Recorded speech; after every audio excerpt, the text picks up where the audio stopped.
Bago pa po si Pastor Apollo Kibuloy tumakbo sa politika, si Pastor Apollo Kibuloy at ang kanyang simbahan ay maunlad na.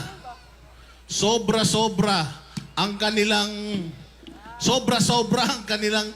kayamanan para sa sarilinin nila. Kaya ang ginawa at ang ginagawa ni Pastor Apollo Kibuloy at ng Kingdom of Jesus Christ i-share yung kanilang blessing sa Pilipinas.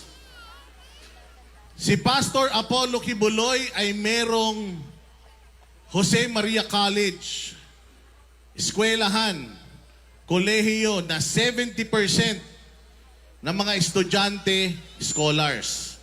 Kahit na anong religious organization or religious denomination, orientation mo, ikaw ay scholar.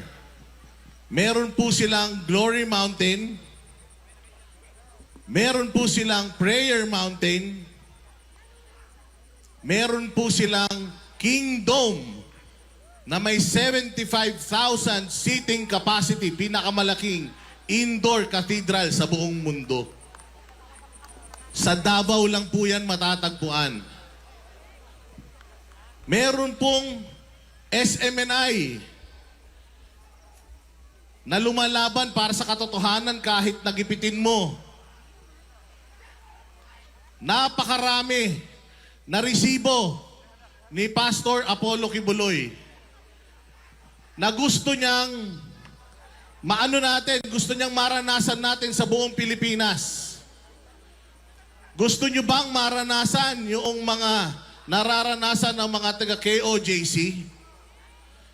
Kung gusto niyong maranasan yun, mga kapatid, iboto po natin, number 53 sa balota. Nag-iisang kandidato na zero corruption at itataguyod ang death penalty para sa mga corrupt na mga opisyal ng gobyerno. Itong PDP laban, yung 10 na yan, kumpleto yan. Merong pulis, may mga abogado, merong doktor, at pinaka-importante sa lahat, meron pong Pastor Apollo Kibuloy na magiging konsensya ng lahat ng mga politiko sa gobyerno. Babantayan po niya yung pera na dapat napupunta po sa inyo.